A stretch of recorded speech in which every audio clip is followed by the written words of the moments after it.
All right, Rippers, welcome back. I hope you guys are all having a good day. Hope you're having a fantastic, what is it, Thursday, right? That's right. That's a healthy eats day. Woohoo! That's a cool thing too. Today we're gonna have a hunt for ammo and a payday prep, right? Because it's that time of the month. It's not as big as usual because things are getting more expensive than usual, right?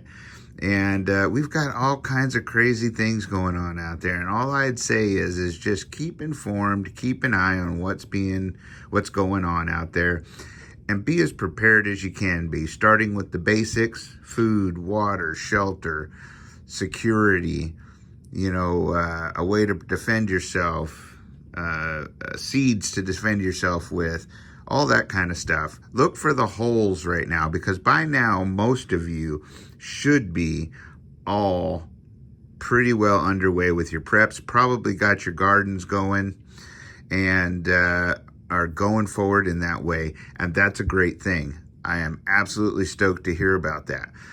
Certainly not stoked to hear about stupid bills that pass the House, like insurance for firearms. It would be mandatory. Could you imagine?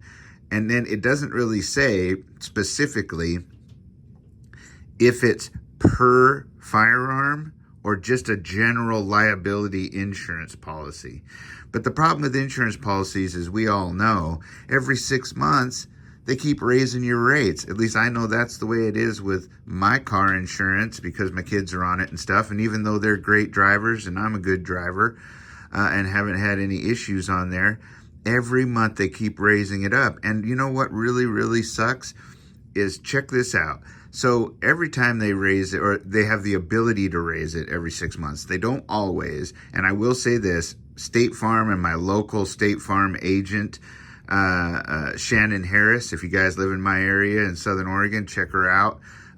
Whitney in there does me good, right? She always finds ways to keep, when they raise it up, to bring it back down with some sort of discount here and there. So check her out. I sure would appreciate it if you told her I sent you.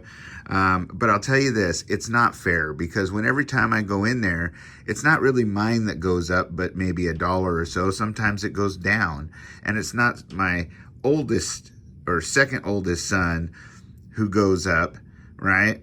Which would be my oldest son, that goes up a whole bunch. But my youngest son, the one that's starting out the most, is the one that raises the most. And it's not always just a little bit. One time it was $20, and he hasn't even done anything, right? Now, it went back down when he turned 21, but the problem is they raised it because of his type of car. Now, get this. I go, what do you mean? It's a Ford, like Probe or something, or Fusion or something like that, right? It's like an everyday car that you see everywhere, not expensive, but a nice, good running car, right? And he worked hard to save up to get it. That being said, they raised it because they said when they run their studies, right, that car on average costs them more in insurance claims than others, right? So that could simply be because there's a whole ton of those things out there, and they're a pretty generic car, right? So of course the numbers are going to be higher because you're insuring more of them than, say, like a Jeep or a Mustang or whatever, right? That you would expect to be higher. But they raise his because their averages on what they insure, their studies, that car costs them more. How is that fair to a young man who's out there driving responsibly, living responsibly, taking care of his bills and everything else? I got to ask you, right? Leave it in the comment section and what you think about all that, because that makes me worry about insurance for firearms. Part of me says, hey, if they just freed up everything and did away with the ATF and, allowed us to have all the guns we're supposed to be allowed to have, didn't have us have to spend special fees for silencers and special fees for machine guns, etc., for short-barreled rifles and all that. If they just did away with all that, because it's not helping. Criminals don't care. They'll have those things, and proof is in the pudding with all the Glock switches out there, right? Criminals are going to do whatever they want to do. It's only the people that try to be responsible gun owners and follow the laws, even though some of them, or most of them, aren't right, and are infringements on our freedoms and our rights. We still be the ones that get punished, right? Because we do follow the rules, because we don't want to be a criminal. We don't want to end up losing everything we have. We don't want to end up affecting our families that way. And we don't want to end up a felon for something stupid that we should have the right to have, right? But part of me says, well, okay, if you guys had an insurance, but the problem is it won't just stop there, right? You'll get this insurance policy. Like, part of me says, well, okay, we should just have an all-out liability insurance. Like, I think they should do away with car insurance, house insurance, and everything like that, and just have a liability insurance umbrella, and you go to your agent and tell them all the things you want covered, and they give you their recommendation for how much. You decide which level of coverage you want based upon what you can afford, and that's that. Then if you have a car insurance, it goes to that liability umbrella. If you get hurt in a motorcycle wreck and get paralyzed because you weren't wearing a helmet, it goes to that liability insurance. See, that can do away with a whole lot of things like seat belts and seatbelt tickets, helmets and helmet tickets, all that kind of stuff. Because if you do something that you know is inherently dangerous, you best be taking care of yourself and prepared to have some sort of way to take care of yourself, because the state and the taxpayers aren't going to do it, right? I think that's fair. But if you had a blanket insurance policy like that, but we were allowed, and I hate that word, allowed, we get to have, or I even hate that, we have our rights the way they are. That's how I should say it. And we do something stupid, then we have the coverage to take care of our responsibilities, because that's the whole point of freedom, is to be able to do whatever you want, whenever you want, however you want, as long as it doesn't infringe upon the rights or liberties or freedoms of another person in America, right? So that being said, we all know that even though we have those rights and freedoms, there are still consequences to actions. So we should have a liability insurance to cover anything we do that was, say, not responsible or an infringement on somebody else's rights. But the problem is once they have something like that, they'll do just like the car insurance places do. They'll every 6 months raise it, right? So that's why something like what just passed the House with this insurance requirement, like it's required that your firearms be insured, which I don't understand, because the firearm itself as it sits there, because I obviously can only use one or two at a time, right? So the rest of them that sit there collecting dust or waiting for their turn at the range aren't really going to do anything. And quite honestly, my homeowner's coverage or renter's coverage, as long as I disclose those to them and they're in my coverage, will cover them if they get damaged or stolen or anything like that. So what's the point of an individual firearms insurance mandatory, right? And the reason I can tell you is because they want it to cover the liability, not for the firearm, but for you.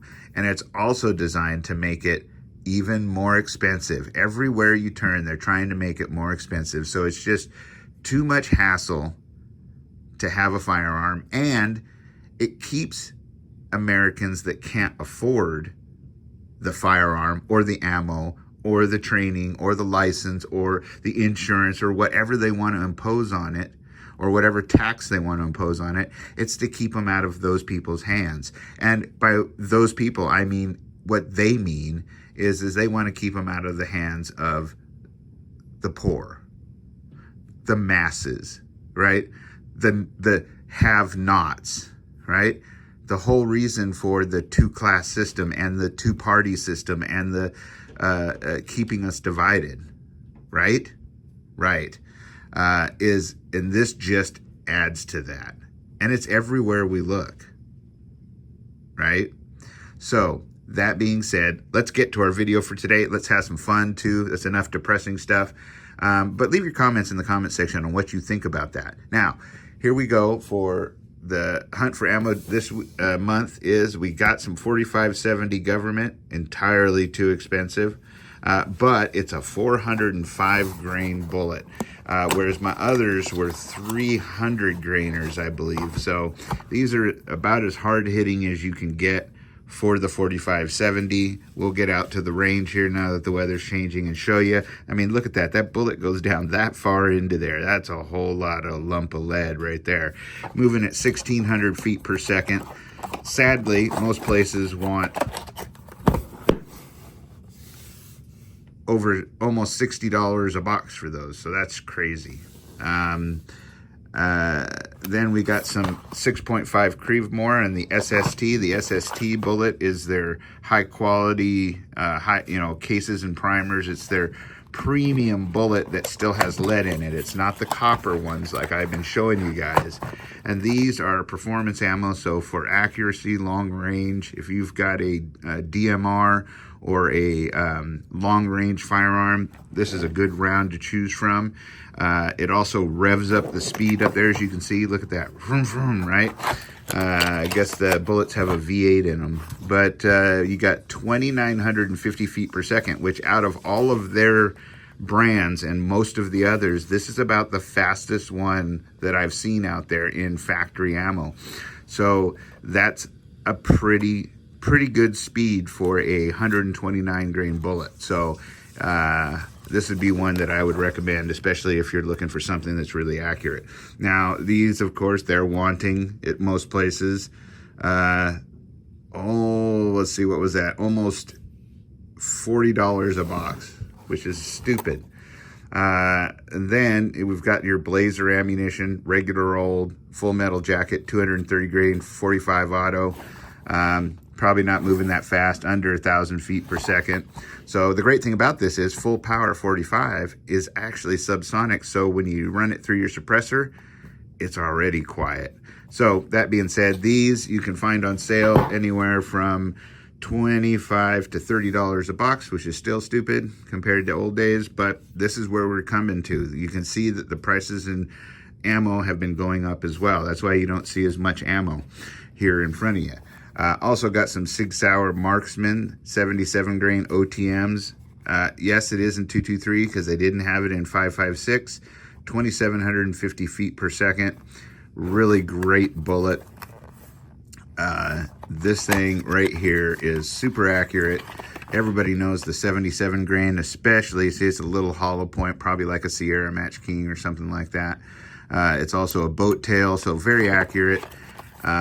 Very good velocity for 77 grains, nice heavy. Now, if you're going to shoot a 77 grain to get the best performance out of it, you want a barrel that's like a 1 in 7, 1 in 8 twist ultimately, but a 1 in 9 will work because a 1 in 9 is kind of meant to work with a wide range of ammo.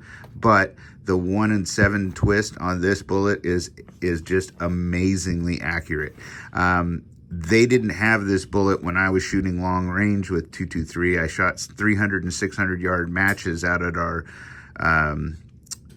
National Guard range. We had one of the pit type ranges, right, where you run the target up and then the guy brings it back down after you shoot and scores it and moves it up with a big orange disc so you can see where you hit.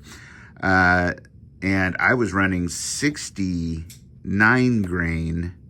I think they were 62 or 69 grain Sierra Match Kings back then. And honestly, I won 2 or 3 matches against big bore rifles and custom guns out of a DPMS 1-inch bull barrel AR-15 that I had to single load for the rules. But this 77 grain takes it even to the next step. So that's a great round to have on hand in your stock. Now, of course, we should all, whenever we have a chance, when these are on sale for about $14 a box now, is pick up a box of M855. The interesting thing I see now is they changed it to say target and practice on it now, which is really odd because There is another box that doesn't say target and practice, and the only thing I can figure, and I haven't chronographed yet, is that they have probably downloaded these. Now they're still claiming the 3,060 feet per second, but we're going to test that at the range because I don't believe that they're going to be 3,060 feet per second. If they are, that's awesome, because that's a great round. 62 grain course, full metal jacket. That's a great speed with that heavier of a bullet too, especially with the steel penetrator in it. So I wouldn't not pick it up, but I think it's interesting that they changed it from target to practice. Now that could be just a marketing thing, so that, you know, because they don't want you to put, you know, like for killing the enemy on there or anything like that, right? So that being said, not that we would do anything like that, of course. I always pick up my box of 22, 40 grained, 1,250 feet per second, just your average 22 long rifle. The neat thing about Field Dynamics is they also make a 40 grain that's 1,050 feet per second, which technically that would be right at the cusp of subsonic, so you can get the most speed out of your suppressed 22 and get the most performance as well. This one will have a bit of a crack to it when you shoot it. That being said, while we were out and about, we went and got, just poked it there. That's an old school Benchmade right there. Automatic side folder. Cool, huh? I love this little thing. It was my first one. First automatic opener right there.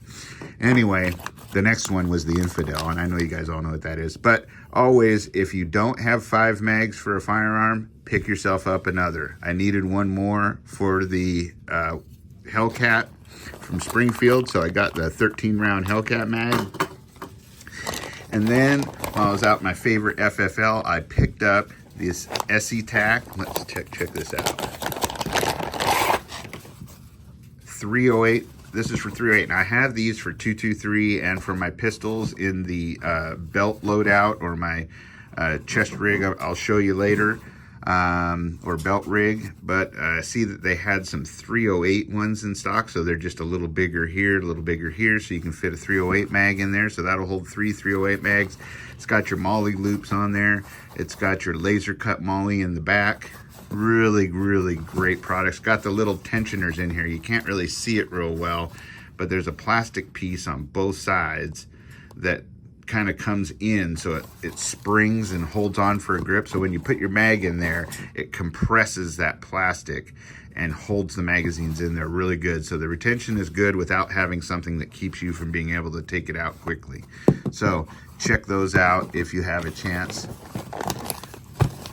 Those are really, really good product. And there's the company right there.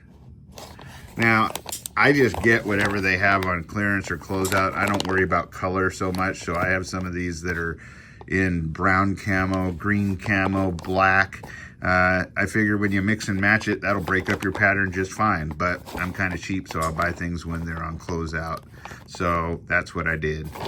Now, got 3 other things here I got that you should think about, because we have a project coming up, and I want you to put in the comment section what you think I got these items for. What is the project? But this is one of the old style TLR4G, so that means it has a green laser and it has a light on there. It's meant for a pistol. So as you can probably tell, I'm not going to put it on a pistol because I have a sling, because who slings a pistol, right? Well, maybe if you have a Desert Eagle. But that being said, this is a plenty adequate stream light. It was cheap for what it is because it's the old style, and so pick that baby up. Very, very, I mean, any stream light, whether it's the TLR 8s and 7s now that they have, or the 1,000-watt TLR 1s, and they even make a bigger one than that. They're excellent quality. This one has the old toggle style switch instead of the new push switch that has a couple different switch levers you can put on there, but it'll work just fine. Wait till you see how I use it.